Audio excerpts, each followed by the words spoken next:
First ever factory outlet Mukunda jewelleries, Kukatpally, Khammam, Kothapet, Somajiguda, Hanumakonda and Suchitra. నమస్కారం, మీరు చూస్తుంది సుమన్ టీవీ. నేను మీ కీర్తి. సుమన్ టీవీ ప్రేక్షకులందరికీ శ్రీ విశ్వవసునామ సంవత్సర ఉగాది శుభాకాంక్షలు. తెలుగువారి సంవత్సరాది ఉగాది. క్రోధి నామ సంవత్సరానికి టాటా బై బై చెప్తూ కొత్త సంవత్సరానికి కొత్త ఆలోచనలతో ముందడుగు వేస్తున్నాం. పోయిన సంవత్సరం ఎన్నో విషయాల్లో ఒక ముందడుగు వేసుంటాం, కొన్నిసార్లు వెనకడుగు కూడా వేసుంటాం. అనుకున్న పనులు అనుకున్న సమయానికి కాకపోయిండొచ్చును. మరి అట్లీస్ట్ ఈ కొత్త సంవత్సరంలో మనందరికీ ద్వాదశ రాశుల వారందరికీ కూడా ఎలా ఉండబోతోంది, శ్రీ విశ్వవసు అంటే అర్థం ఏంటి, ద్వాదశ రాశుల వారికి ముఖ్యంగా మహిళలకి కూడా ఎలాంటి పరిహారాలు చేసుకుంటే బాగుంటుంది, సమయం అనుకూలించినప్పుడు ఇంకా సమయాన్ని మనకి మంచిగా తిరుగుబాటు చేసుకోవడానికి ఎలా ఉంటే బాగుంటుంది, ఇలాంటి విషయాలన్నీ మనకి తెలియజేయడానికి మనతో పాటు ప్రముఖ ఆస్ట్రాలజర్ బ్రహ్మశ్రీ నందిబట్ల శ్రీహరి శర్మ గురుగారు ఉన్నారు. నమస్తే గురుగారు. వాగర్థావివ సంపృక్తౌ వాగర్థ ప్రతిపత్తయే జగతః పితరౌ వందే పార్వతీ పరమేశ్వరౌ. సదాశివ సమారంభాం శంకరాచార్య మధ్యమాం అస్మదాచార్య పర్యంతం వందే గురు పరంపరాం. ఆదిత్యాయ చ సోమాయ మంగళాయ బుధాయ చ గురు శుక్ర శనిభ్యశ్చ రాహవే కేతవే నమః. శృంగేరి జగద్గురు పీఠాధిపతులకి, కంచి పీఠాధిపతులకి నమస్కారములు తెలియజేసుకుంటూ కార్యక్రమాన్ని ప్రారంభిద్దాం.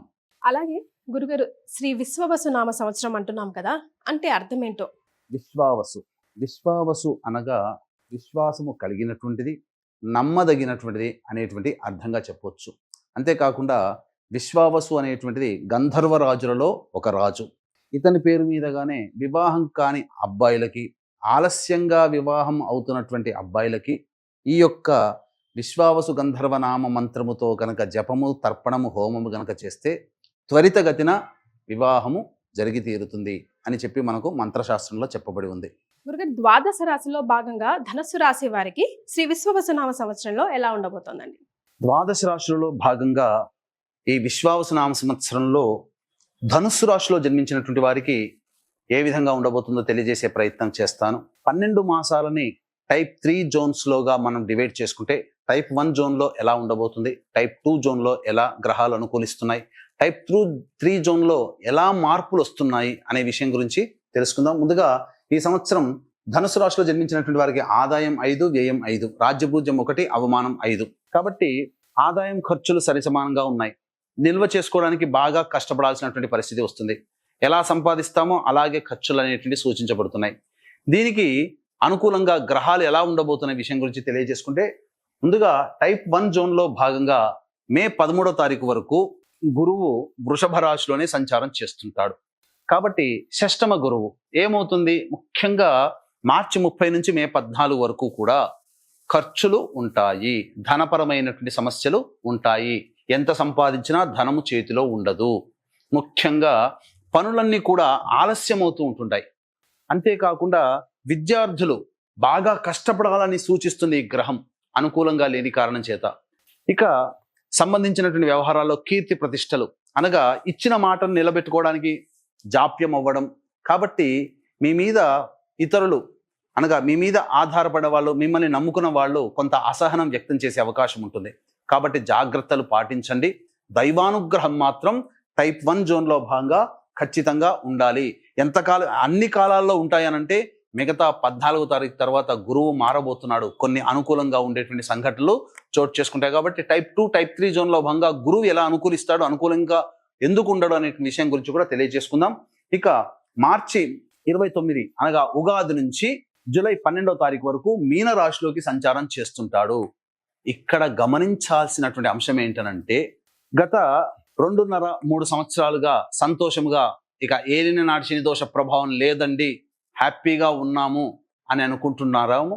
అటువంటి ఆనందము నుంచి కొంతగా నిరాశగా శని భగవానుడు అర్ధాష్టమ శని దోషాన్ని కలగచేస్తున్నాడు. అయితే ఈ అర్ధాష్టమ శని దోషము కేవలం ఈ సంవత్సరం అంతా ఉంటుందా, ఇబ్బంది పెడతాడా అని అంటే, అదృష్టం ఏంటంటే కొంతకాలం మాత్రమే అర్ధాష్టమ శని దోషం. మిగతా సమయము గురువు అనుకూలంగా ఉండబోతున్నాడు, శని కూడా అనుకూలంగా ఉండబోతున్నాడు. కాబట్టి అందరూ కూడా గమనించాల్సిన అంశం ఏంటనంటే, అర్ధాష్టమ శని దోష ప్రభావం కొంతకాలం మాత్రమే, గుర్తుపెట్టుకోండి.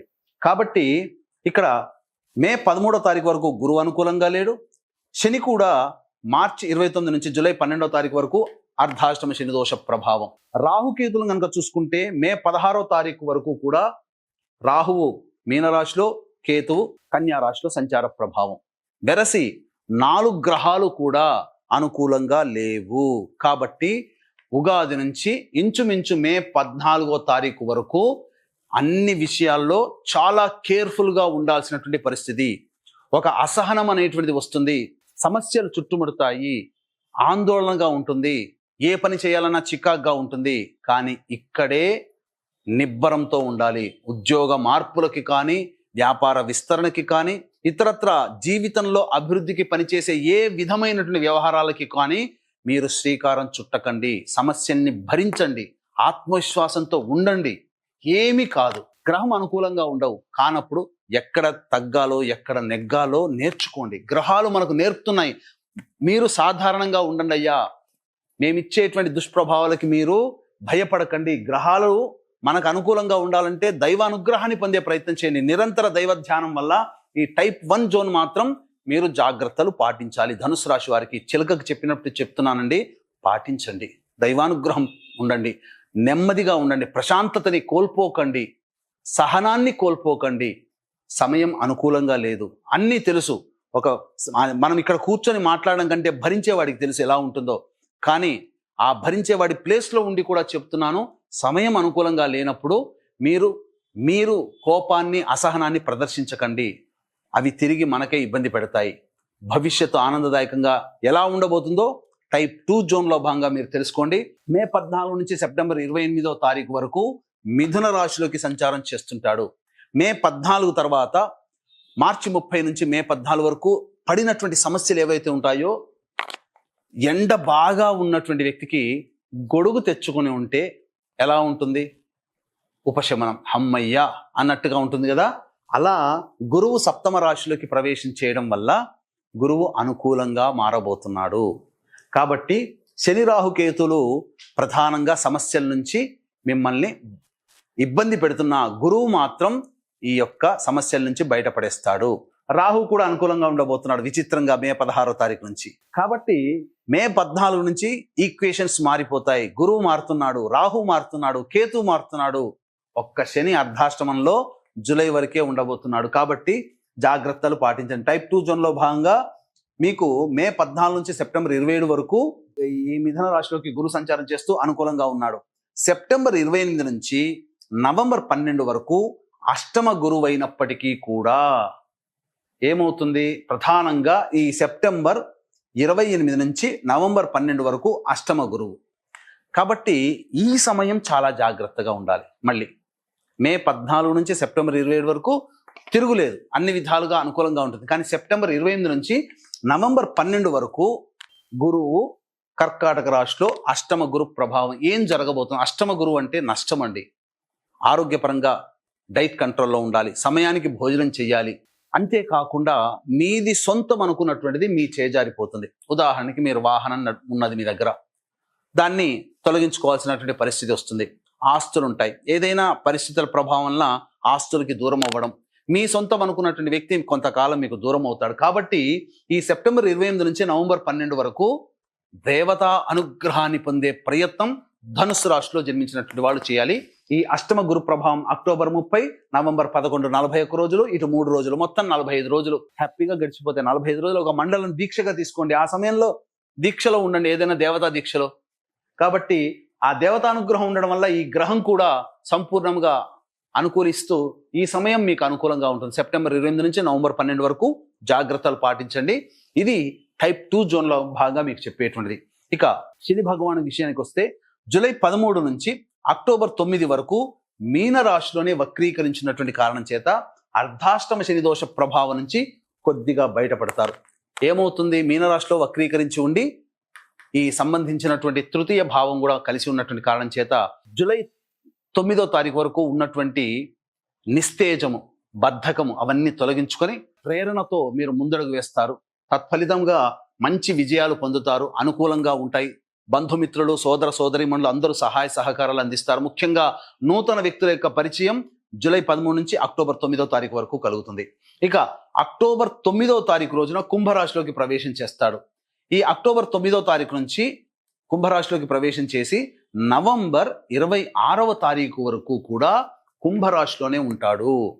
కాబట్టి సంవత్సరం ప్రారంభం నుంచి జూలై 9వ తారీఖు వరకు అర్ధాష్టమ శనిదోష ప్రభావం ఎలా అయితే పొందారో గమనించండి జాగ్రత్తగా. అక్టోబర్ 10 నుంచి నవంబర్ 25 వరకు కూడా ఏలిన నాటి శని ప్రభావం అనగా కుంభరాశిలో ఉండి వక్రీకరించి ద్వితీయ స్థాన ప్రభావాన్ని కూడా ఇస్తున్నటువంటి కారణం చేత ఏలిన నాటి శని ప్రభావానికి గురవుతారు. కాబట్టి మళ్ళీ జాగ్రత్తలు పాటించండి. ధన నష్టం అక్టోబర్ 10 నుంచి నవంబర్ 26 మధ్య కాలంలో ధన నష్టం జరుగుతుంది. ఇంచుమించు చూడండి, ఇటు శని కూడాను అనుకూలంగా లేడు, గురువు కూడా అనుకూలంగా లేడు. సెప్టెంబర్ 28 నుంచి నవంబర్ 12, అక్టోబర్ 10 నుంచి నవంబర్ 26, ఇంచుమించుగా అక్టోబర్ నుంచి నవంబర్ 12 వరకు కూడా శని అనుకూలంగా లేడు, గురువు అనుకూలంగా లేడు. కాబట్టి సమయం మనది కానప్పుడు మొట్టమొదటిగా ఏ విధంగానైతే తగ్గి ఉండే ప్రయత్నం చేయమని చెప్పానో ఆ విధంగా తగ్గి ఉండే ప్రయత్నం చేయండి. టైప్ 2లో భాగంగా మీకు ఉంటుంది. ఎటువంటి పెట్టుబడులు, ఉద్యోగ మార్పులు అనేటువంటివి చేయకండి. ఏ సమయంలో ఉద్యోగం మారితే బాగుంటుందనే విషయం గురించి ముందు తెలియజేసుకుందాం. ఇక ప్రధానంగా చూసుకుంటే నవంబర్ 26 నుంచి కుంభరాశిలోనే జనవరి 10 వరకు అనుకూలంగా ఉండబోతున్నాడు. టైప్ 3 జోన్లో భాగంగా ఏం జరగబోతుంది ప్రధానంగా చూసుకుంటే తృతీయ శని ప్రభావం టైప్ 3 జోన్లో భాగంగా అద్భుతంగా ఉండబోతుంది. ఈ సంవత్సరం మీరు ఏదైతే సాధించాలి ఒక సంకల్పం పెట్టుకొని ఉంటారో, అవిశ్రాంతంగా పోరాటం చేస్తారో వాటన్నిటికీ కూడాను నవంబర్ 26 నుంచి వచ్చే సంవత్సరం జనవరి 9వ తారీఖు వరకు అనగా డిసెంబర్ 31, నవంబర్ 5 రోజులు ప్లస్ 9, 36 ప్లస్ 9 45, మళ్ళీ 45 రోజులు మాత్రం అద్భుతంగా ఉండబోతుంది. ఇక మీకు తిరుగు లేదండి. ఎప్పటి నుంచి? నవంబర్ 26 నుంచి వచ్చే సంవత్సరం జనవరి 9వ తారీఖు వరకు ఉన్న మధ్య కాలంలో అసలు ఈ సంవత్సరంలో ఏది సాధించాలనుకున్నారో ఆ సమయంలోనే మీరు సాధిస్తారు. అప్పటి వరకు ఈ గ్రహాలు ఏవైతే ఉన్నాయో అవన్నీ పనిచేస్తాయి, కానీ ఫలితం మాత్రం ఇక్కడ పొందుతారు. నవంబర్ 26 నుంచి వచ్చే సంవత్సరం జనవరి 9వ తారీఖు మధ్య కాలంలో టైప్ 3 జోన్లో భాగంగా డిసెంబర్ 27 నుంచి మార్చి 14వ తారీఖు వరకు మిథున రాశిలోనే వక్రీకరించి ఉన్నటువంటి కారణం చేత ప్రధానంగా ఇటు గురు బలం సంపూర్ణంగా ఉంటుంది, ఇటు గురువు కూడా అనుకూలంగా ఉంటున్నాడు, శని కూడా అనుకూలంగా ఉంటున్నాడు. కాబట్టి అద్భుతం అండి. ఇంకా మీకు తిరుగులేదు. ఆ చెప్పిన సమయాలు మళ్ళీ మీరు గుర్తు తెచ్చుకోవాలంటే ఒకసారి వెనక్కి వెళ్ళి మళ్ళీ ఆ సమయాల్ని చూడండి. అద్భుతంగా ఈ టైప్ 3 జోన్స్ వరకు మీకు ఈ విధంగా ఉంటుంది. ఇక ఇంతకుముందు చెప్పుకున్నట్టుగానే విద్యార్థులు బాగా కష్టపడితే తప్ప ఫలితాన్ని పొందలేనటువంటి పరిస్థితి.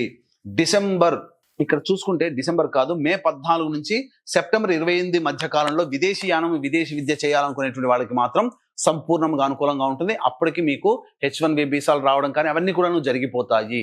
వివాహం కావాల్సినటువంటి అబ్బాయిలకి, అమ్మాయిలకి మే 14వ తారీఖు తర్వాత ప్రయత్నం చేయండి. ఖచ్చితంగా వివాహాలు అనేటువంటివి జరుగుతాయి. ముఖ్యంగా సంతానం కోసం ఎదురు చూసేటువంటి వ్యక్తులకి సత్సంతాన ప్రాప్తి, సంతోషకరమైనటువంటి వార్త వింటారు. గృహాన్ని కొనుగోలు చేయాలి, గృహ సమస్యలు తీర్చుకోవాలనేటువంటి వాళ్ళకందరికీ కూడాను మంచి జరుగుతుంది. కోల్పోయినటువంటి బంధుత్వాలు, కోల్పోయినటువంటి దాంపత్యం, కోల్పోయినటువంటి భాగస్వాములు వీళ్ళందరూ కూడా మళ్ళీ మే 14వ తారీఖు తర్వాత మళ్ళీ ఒకటయ్యే అవకాశాలు గోచరమవుతున్నాయి. ఈ రాశిలో జన్మించినటువంటి ఉద్యోగస్తులకి ప్రమోషన్లతో కూడుకున్నటువంటి బదిలీలు, అధికారుల యొక్క అండదండలు అన్నీ కూడాను మే 14వ తారీఖు తర్వాత మీ వాంఛలన్నీ తీరబోతున్నాయి. అలాగే ఈ రాశిలో జన్మించినటువంటి రాజకీయ రంగ ప్రముఖులకి ధనాదాయం చాలా చక్కగా ఉంటుంది. అలాగే అధికారుల యొక్క అండదండలు, పెద్దల యొక్క ఆశీర్వచనం వల్ల ఏదైనా పదవిని లాభించినట్లయితే, పదవి ఖచ్చితంగా ఆశించినట్లయితే పదవి మీరు పొందుతారని చెప్పవచ్చు. ప్రజల మన్నల్ని పొంది ఒక మంచి నాయకుడిగా గుర్తింపు పొందుతారు. ఈ రాశిలో ధనుసు రాశిలో జన్మించినటువంటి సినీ కళారంగ ప్రముఖులకి ధనాదాయం తక్కువగా ఉన్నప్పటికీ పేరు ప్రతిష్టలు మాత్రం బాగా పెరుగుతాయి, అవార్డులు సొంతమవుతాయి, అన్ని విధాలుగా అనుకూలంగా ఉంటుంది. ఎక్కువగా స్కెడ్యూల్స్లో బిజీ అయిపోతారు అని చెప్పవచ్చు. ఇక ఈ రాశిలో జన్మించినటువంటి వ్యాపారస్తులు ప్రధానంగా మే 14వ తారీఖు తర్వాత ఏదైనా కానీ కొన్ని సమయాలు ఉంటాయి, ఏ సమయంలో వ్యాపార విస్తరణ చేసుకోవాలనే సమయాలు మీకు ముందు తెలియజేస్తాను. కాబట్టి ఆ సమయాల ప్రకారం మీరు వ్యాపార విస్తరణ, ఉద్యోగ మార్పు అనేటువంటి చేసుకుంటే మంచిది. అలాగే అన్ని రకాలైనటువంటి వ్యాపారస్తులకి కూడా సాధారణమైనటువంటి పరిస్థితులు ఉంటాయి. అర్ధాష్టమ శని, ఏలినాటి శని ప్రభావము, అష్టమ గురు, షష్టమ గురు ప్రభావం వలన ధనపరమైనటువంటి విషయాల్లో ఎటువంటి పెట్టుబడులు పెట్టకపోవడమే చాలా మంచిది. ఉన్నటువంటి ప్రాజెక్టుని కంటిన్యూ చేసుకుంటూ వర్కింగ్ పార్ట్నర్గా కంటే స్లీపింగ్ పార్ట్నర్గా ఉండడమే చాలా మంచిది అనేటువంటి విషయాన్ని గమనించుకోవాలి. ఏదైనా కానీ పెట్టుబడులు అనేటువంటివి ఎక్కువగా పెట్టకుండా స్పెక్యులేషన్ రంగంలో మీరు ముందడుగు వేయకుండా ఉంటే చాలా మంచిది అనేటువంటి విషయాన్ని గమనించుకోవాలి. ఈ సంబంధించినటువంటి రాశిలో జన్మించినటువంటి వాళ్ళు రైతులు ప్రధానంగా 2 పంటలు కూడాను లాభిస్తాయి. కాకపోతే అనుకున్నంత ఆశించినంత లాభసాటి రాకపోయినా సాధారణమైనటువంటి లాభసాటిలో ఉంటారని చెప్పవచ్చు. మరి ధనుస్సు రాశిలో జన్మించిన మహిళలకు ముఖ్యంగా ఎలా ఉంటుందో ఒకసారి తెలియజేస్తారా గురుగారు? ఈ రాశిలో జన్మించినటువంటి మహిళలకి ప్రధానంగా గౌరవ మర్యాదలకి ఎటువంటి లోటు ఉండదు. కుటుంబంలో పెద్ద పాత్ర పోషిస్తారు. ఇప్పటి వరకు మిమ్మల్ని చిన్నచూపుగా చూసినటువంటి వ్యక్తులందరూ కూడాను సాదర గౌరవ మర్యాదలతో సత్కరిస్తూ, మీ మాటకి విలువనిస్తూ, మీ మాటే శిరోధార్యంగా కుటుంబ సభ్యులందరూ కూడాను వింటారు. తద్వారా మంచి స్థితిగతులు అనేటువంటివి ఉంటాయి. కాకపోతే ప్రధానంగా శని ప్రభావం వలన అనారోగ్య సమస్యలు అనేటువంటి వచ్చే అవకాశం ఉంటుంది. మోకాల నుంచి పాదాల వరకు కూడా కొన్ని రకాలైనటువంటి ఇబ్బందికర పరిస్థితులు ఎదురయ్యేటువంటి అవకాశాలు గోచరమవుతున్నాయి. ధన నష్టం సూచిస్తుంది కాబట్టి జాగ్రత్తలు పాటించండి. కొన్ని సమయాలలో గురువు అనుకూలంగా లేనటువంటి కొన్ని సమయాలు చెప్పాను మహిళలు. ఆ సమయంలో గనక మీరు తగు జాగ్రత్తలు తీసుకుంటే మీరు చేయనటువంటి పనులకి మీరు నిందలు పడాల్సినటువంటి అవసరం లేకుండా ఉంటుంది అనే విషయాన్ని గమనించుకోవాలి. అన్నిటికంటే ప్రధానముగా విలువైనటువంటి వస్తు సేకరణ మరియు గృహ నిర్మాణం అనేటువంటిది చేపడతారు. బాధ్యతాయుతమైనటువంటి స్థితిని మీరు పోషిస్తూ, మీరు ఆదర్శమైనటువంటి మహిళలుగా మీకు అందరికీ కూడాను అందరి కళ్ళల్లో అందరి తలలో నాలుకలాగా మెలుగుతారు. తద్వారా మీరు కీర్తి ప్రతిష్టలు పొందుతారని చెప్పవచ్చు. అన్ని విధాలుగా ఈ రాశిలో జన్మించినటువంటి మహిళలకి అనుకూలంగా ఉంటుందని చెప్పవచ్చు. రైట్. మరి వీరంతా కూడా ధనుసు రాశి వారు ఈ సంవత్సరంలో ఎలాంటి పరిహారాలు పాటించాలంటారు? ఇక ఈ రాశిలో జన్మించినటువంటి వారికి సాధారణంగా శని, గురువు, రాహు, కేతువు కొంతకాలం అనుకూలంగా లేని కారణం చేత ప్రధానంగా ప్రతిరోజు కూడాను దత్త అష్టకం, కాలభైరవాష్టక పారాయణం ప్రతిరోజు పఠించుకుంటే చాలా మటుకు సమస్యలు తీరుతాయి. ఇష్టదేవత ఆరాధన, ఇష్టదేవత సందర్శనం మీకు వీలు కుదిరినప్పుడల్లా చేయండి. అలాగే మీ సంకల్పం నెరవేరాలి అంటే దైవానుగ్రహం తప్పనిసరి. కొంతకాలం అర్ధాష్టమ శని మరియు ఏలిన నాటి శని, షష్టమ గురువు, అష్టమ గురు ప్రభావం, రాహుకేతుల ప్రభావం కూడా అనుకూలంగా లేని కారణం చేత మీ యొక్క సంకల్పం నెరవేరడానికి అనేక విధాలుగా అడ్డంకులు అనేటువంటివి వస్తాయి. అలాగే మీరు జాతకరీత్యా మీ యొక్క సమస్యలకి ఏ పండితుల దగ్గరికి వెళితే ఎటువంటి పరిహారాలు చేసుకోమని చెబుతారో అటువంటి పరిహారాలు అనేటువంటివి ప్రతి నెల ఒక్కొక్క క్షేత్రంలో చేయించడం జరుగుతుంది. మీ సంకల్పం నెరవేరడానికి సంకల్ప సిద్ధి హోమాలు, మీ యొక్క జాతకరీత్యా ఉండే అన్ని రకాల సమస్యల నివారణకి ప్రతి నెల మీ కొమ్ము కాచేటువంటి విధంగా దేవతా హోమాది కార్యక్రమాలు అనేటువంటివి ప్రతి నెల ఒక్కొక్క క్షేత్రంలో చేయడం జరుగుతుంది. దీనికి శ్రీకారం మాత్రం మహామహిమాన్వితమైనటువంటి కాశీ క్షేత్రంలో చేయించడం జరుగుతుంది. ఏప్రిల్ 18వ తారీఖు రోజున ప్రారంభమవుతుంది. కాబట్టి అవకాశం ఉన్న వాళ్ళు ఇటువంటి మహత్తరమైనటువంటి కార్యక్రమంలో సభ్యులుగా నమోదు చేసుకోదలిచిన వాళ్ళు కార్యక్రమ తదనంతరం కాంటాక్ట్ చేసి పూర్తి వివరాలు తెలుసుకోవచ్చు. అలాగే ప్రతి నెల జరిగేటువంటి కార్యక్రమాలన్నీ కూడా మీకు వీడియోస్ అన్ని కూడా పంపించడం జరుగుతుంది. గురుగారు, ధనుసు రాశి వారు ఉద్యోగరీత్యా లేదంటే వ్యాపార రీత్యా కొత్తగా స్టార్ట్ చేయాలన్నా, రీస్టార్ట్ చేయాలన్నా, ఎక్స్పాండ్ చేయాలన్నా ఈ సంవత్సరంలో ఏ నెలలో అనుకూలంగా ఉంటాయి ఒకసారి సూచించండి. ఈ యొక్క రాశిలో అనగా ధనుస్సు రాశిలో జన్మించినటువంటి వాళ్ళు ఎటువంటి సమయంలో ఉద్యోగ ప్రయత్నాలు చేసుకోవాలి, ఎటువంటి సమయంలో వ్యాపార విస్తరణ, వ్యాపార ప్రారంభాలు చేసుకోవాలి, నిరుద్యోగస్తులకు ఎప్పుడు కాలం కలిసి వస్తుంది అని అంటే ఈ సంవత్సరం మే 14 నుంచి జూన్ 14వ తారీఖు ఉన్నటువంటి మధ్యకాలము అనుకూలంగా ఉంటుంది. అలాగే సెప్టెంబర్ 17 నుంచి నవంబర్ 15 ఉన్నటువంటి మధ్యకాలము అనుకూలంగా ఉంటుంది. అలాగే ప్రధానంగా వచ్చే సంవత్సరం ఫిబ్రవరి 13 నుంచి మార్చి 14వ తారీఖు వరకు కూడా అనుకూలంగా ఉంటుంది. కానీ ఈ చెప్పినటువంటి సమయంలో శని, గురువులు కొంతకాలం యోగించడం, కొంతకాలం అవయోగించడం అనేటువంటిది ఉన్నది. కాబట్టి దేవతా అనుగ్రహాన్ని పొందే ప్రయత్నం చేస్తూ మీరు ప్రయత్నం చేయండి. ఖచ్చితంగా విజయం మీ సొంతం అవుతుందని చెప్పవచ్చు. సో ఆరోగ్య విషయంలో మరి ధనుసు రాశి వారికి ఎలా ఉంటుందండి? ఈ రాశిలో జన్మించినటువంటి వాళ్ళకి ప్రధానంగా అనారోగ్య సమస్యలు ఎప్పుడు వస్తాయి, వాహనాన్ని నడిపేటప్పుడు ఎప్పుడు జాగ్రత్తలు పాటించాలి, అలాగే ఏ సమయంలో కుటుంబ పరముగా వాక్పరంగా సంబంధించినటువంటి జాగ్రత్తలు తీసుకోవాలనే విషయం కనుక వచ్చినట్లయితే ఈ సంవత్సరం జూలై 27వ తారీఖు నుంచి సెప్టెంబర్ 2వ తారీఖు ఉన్నటువంటి మధ్యకాలం ఉద్యోగ సంబంధమైనటువంటి విషయాల్లో జాగ్రత్తలు పాటించండి. కుటుంబ సభ్యులతో వాగ్వివాదాలు పనికిరావు. అలాగే ధన నష్టం కూడా సూచిస్తుందని చెప్పవచ్చు. ఇంకా డిసెంబర్ 6వ తారీఖు నుంచి వచ్చే సంవత్సరం జనవరి 14వ తారీఖు ఉన్నటువంటి సమయం మాత్రం అనుకూలంగా లేని కారణం చేత ఆరోగ్యపరంగా జాగ్రత్తలు పాటించండి. వాహన ప్రమాదాలు చోటు చేసుకునే అవకాశం గోచరమవుతుంది కాబట్టి జాగ్రత్తలు పాటించండి. అలాగే ఇప్పటి వరకు చెప్పినటువంటి విషయాల్లో దైవం మీకు అనుకూలంగా ఉంటేనే, దైవానుగ్రహం ఉంటేనే అన్ని విధాలుగా ధనుసు రాశిలో జన్మించినటువంటి వారు మంచిని పొందుతారు. కాబట్టి ఏప్రిల్ 18వ తారీఖు రోజున శ్రీకారం చుట్టబోతున్నాం మహామహిమాన్వితమైనటువంటి కాశీ క్షేత్రంలో. మీ యొక్క సంకల్పం నెరవేరడానికి సంకల్ప సిద్ధి, మీ జాతకరీత్యా మిమ్మల్ని కొమ్ము కాచే విధంగా దేవతా పూజలు, హోమాలు ప్రతి నెల సంకల్ప సిద్ధి హోమాలు, సకల దోష నివారణ హోమాలన్నింటినీ చేయించడం జరుగుతుంది. సంవత్సరం పాటు జరిగేటువంటి ఈ కార్యక్రమంలో మీ కుటుంబ సభ్యుల గోతనామాలతో జరుగుతాయి కాబట్టి అవకాశం ఉన్న వాళ్ళు కార్యక్రమ తదనంతరం కాంటాక్ట్ చేసి ఈ కార్యక్రమంలో ఎలా సభ్యత్వం తీసుకోవాలో తెలుసుకోవచ్చు. ఆల్ రైట్, చాలా సంతోషం గురుగారు, ధన్యవాదాలు. సర్వం శ్రీ ఉమామహేశ్వర పరబ్రహ్మార్పణమస్తు.